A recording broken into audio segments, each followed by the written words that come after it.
பீகுன் நேயர்களுக்கு வணக்கம்.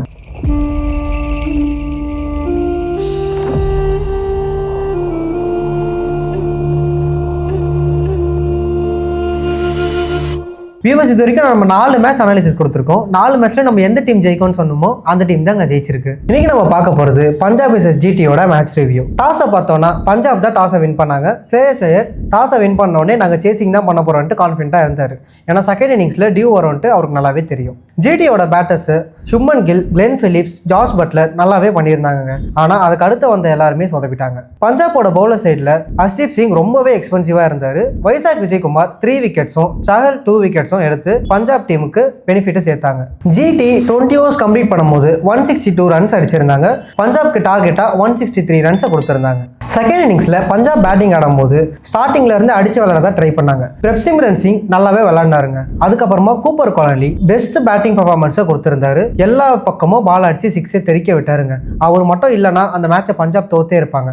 அதுக்கு அடுத்து வந்த எல்லா பேட்ஸ்மேன்ஸுமே அவங்க விக்கெட்டை ஈஸியாக விட்டுட்டு போனாங்க. கூப்பர் கொனாலி நான் பாலை மட்டும் அடிக்க மாட்டேன், எங்கள் டீம் கேப்டனையும் அடிப்பேன்ட்டு ஸ்ரேயஸ் ஐயர் கையிலேயே ஒன்று விட்டாருங்க.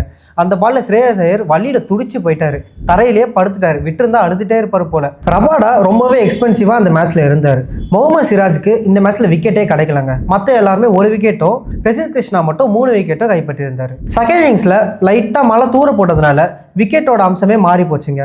டியூ வேற அதிகமாக இருக்கிறதுனால அவுட் ஃபீல்டும் ஃபாஸ்ட்டாக இருந்துச்சு. ஆனால் பேட்டர்ஸ்க்கு ரொம்பவே ஸ்ட்ரகிளாக இருந்துச்சு. பிரசித் கிருஷ்ணா விக்கெட் எடுக்கிறதுக்கான முக்கியமான காரணம் அதுதான். அப்படி இருக்கும் போதுமே கூப்பர் கானலி ரெஸ்பான்சிபிளாக விளையாடி பஞ்சாப் ஜெயிக்கிறதுக்கான முக்கியமான காரணமாக அவர் தான் இருந்தார். இந்த மேட்சோட பிளேயர் ஆஃப் த மேட்ச் அவார்டை கூப்பர் கானலி தான் வின் பண்ணார். அடுத்து நம்ம மேட்ச் நம்பர் 6 கேகேஆர் vs எஸ்ஆர்எச்சோட மேட்ச் அனாலிட்டிக்ஸ் பார்த்துடலாம். இந்த மேட்சோட பிச் ரிப்போர்ட்டை பற்றி நம்ம பார்க்கும்போது என்ன வென்யூல நடக்குது நம்ம பார்க்கலாம். ஈடன் கார்டன்ஸ் கொல்கட்டாவில் தான் இந்த மேட்ச் நடக்க போகுது. இந்த பிச் பேட்டிங்க்கு ரொம்பவே யூஸ்ஃபுல்லாக இருக்கும். ஹை ஸ்கோரிங் கேமாகவும் இருக்கும். அண்ட் ஸ்பின்னர்ஸ்க்கு ரொம்பவே யூஸ்ஃபுல்லாக இருக்கும். நல்ல டேர்னும் கிடைக்கும். டேர்ன் கிடைக்கும் போது ஸ்பின்னர்ஸ் இந்த பிச்சில் என்ஜாய் பண்ணி போடுவாங்க. இப்போ 2 டீமோட கீ பிளேயர்ஸும் நம்ம பார்த்தோம்னா கேகேஆருக்கு ரஹானே, ரகுவன்ஷி மற்றும் ஃபின் ஆலன் இருக்காங்க. லாஸ்ட் மேட்ச் நல்லாவும் பர்ஃபார்ம் பண்ணாங்க. எஸ்ஆர்எஸ் சைடில் பேட்டர்ஸ் ரொம்ப குவாலிட்டியாகவே இருந்தாலும் இசான் கிஷன், அபிஷேக் சர்மா, டிராவிஸ் ஹெட் இவங்க 3 பேர் தான் இத்தனை காலமாக அடித்து கொடுத்துட்ருக்காங்க. போன மேட்ச்சில் அவங்க அடிக்காத ரன்ஸை இந்த மேட்ச்சில் நல்லாவே அடிச்சு கொடுப்பாங்கட்டு நம்ம எதிர்பார்ப்போம். இப்போ 2 டீமோட ப்ராபபிள் 11 நம்ம பார்த்தோம்னா லாஸ்ட் டைம் என்ன டீமோட போனாங்களோ அதே டீமோட தான் இப்பயும் போவாங்க நம்ம எதிர்பார்க்கலாம். இம்பாக்ட் பிளேயர்ஸ் பற்றி நம்ம பார்த்தோம்னா கேகேஆருக்கு ரச்சின் ரவீந்திராவும் கார்த்திக் தியாகியும் உள்ளே வருவாங்கன்னு நம்ம எதிர்பார்ப்போம். எஸ்ஆர்ஹெச்க்கு ஈஷான் மல்லிங்காவும் லியாம் லிவிங்ஸ்டோனும் உள்ளே வருவாங்கன்னு பார்ப்போம். 2 டீமோட ப்ளஸ் அண்ட் மைனஸை நம்ம பார்த்தோம்னா கேகேஆருக்கு ஹோம் அட்வான்டேஜ் நிறையவே இருக்குது. டாஸை யார் வின் பண்ணுறாங்களோ அவங்க சேசிங் ப்ரிஃபர் பண்ணும்போது அவங்களுக்கு பெனிஃபிட் நிறையவே இருக்குது. ஏன்னா டியூ ஃபேக்டர்னால கேகேஆரோட டாப் ஆர்டர் நல்லாவே ஸ்ட்ராங்காக இருக்காங்க. ப்ளஸ் அவங்களோட ஸ்பின்னர்ஸ் ரொம்பவே ஸ்ட்ராங்காக இருப்பாங்க.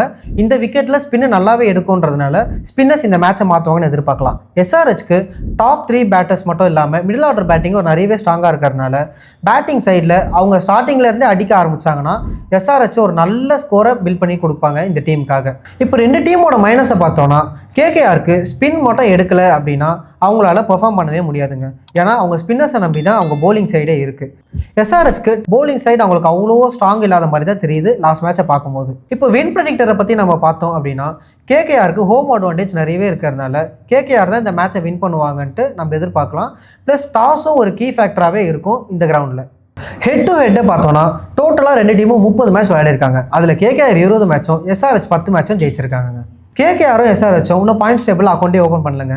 இந்த மேட்ச்சில் யார் முதல்ல அக்கௌண்ட் ஓப்பன் பண்ணுவான்ட்டு பார்ப்போம். இது என்னோட மேட்ச் அனாலிசிஸ். உங்களோட மேட்ச் அனாலிசிஸை நீங்கள் கமெண்ட் பாக்ஸில் கமெண்ட் பண்ணுங்கள். நான் அதுக்கு ரிப்ளை பண்ணுறேன். மீண்டும் இன்னொரு நல்ல அப்டேட்டில் சந்திப்போம். நன்றி, வணக்கம்.